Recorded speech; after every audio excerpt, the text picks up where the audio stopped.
உக்ரைனின் பல பகுதிகள் மீது இரவிரவாக ரஷ்யா பாரிய அளவில் ஆளில்லா விமானங்களை கொண்டு தாக்குதல் நடத்தியுள்ளதாக தகவல்கள் தெரிவிக்கின்றன. இதன்படி உக்ரைனின் பெரிய நகரமான சுமியில் ரஷ்யா ட்ரோன் மூலம் தாக்குதல் நடத்தியுள்ளது. இந்த தாக்குதலில் அப்பகுதியில் உள்ள ஒரு அடுக்குமாடி குடியிருப்பு சேதமடைந்துள்ளது. இந்த தாக்குதலில் குழந்தை உட்பட 4 பேர் கட்டிட இடிபாடுகளில் சிக்கி உயிரிழந்துள்ளனர். இதனால் அந்த குடியிருப்பில் வசித்த 120 பேர் உடனடியாக வெளியேற்றப்பட்டுள்ளனர். அதே போன்று உக்ரைனின் தெற்கு ஒடேசா பகுதியில் மருத்துவமனை மற்றும் 2 அடுக்குமாடி கட்டிடங்களை ட்ரோன்கள் சேதப்படுத்தியதாக பிராந்திய தலைவர் ஒலே கிப்பர் டெலிகிராமில் தெரிவித்துள்ளார். எனினும் எவருக்கும் காயம் ஏற்படவில்லை என்று அவர் கூறியுள்ளார். மேலும் இரவு நேரங்களில் ரஷ்யா ஏவிய 80க்கும் மேற்பட்ட ட்ரோன்களை உக்ரைன் ராணுவம் சுட்டு வீழ்த்தியதாகவும் தெரிவிக்கப்படுகின்றது.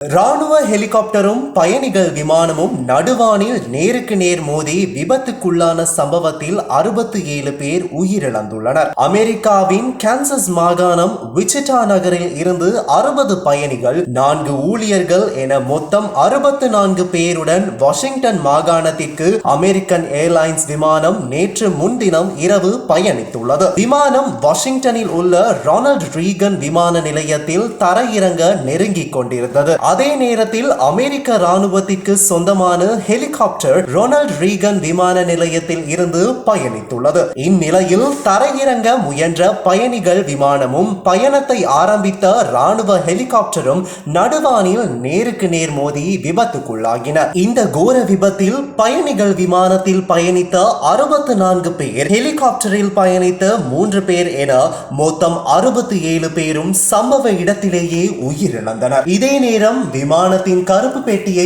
அதிகாரிகள் கைப்பற்றியுள்ளனர். கருப்பு பெட்டியை முழுமையாக ஆய்வு செய்த பின்னரே இந்த விபத்துக்கான காரணம் குறித்து தெரிய வரும் என்பது குறிப்பிடத்தக்கது.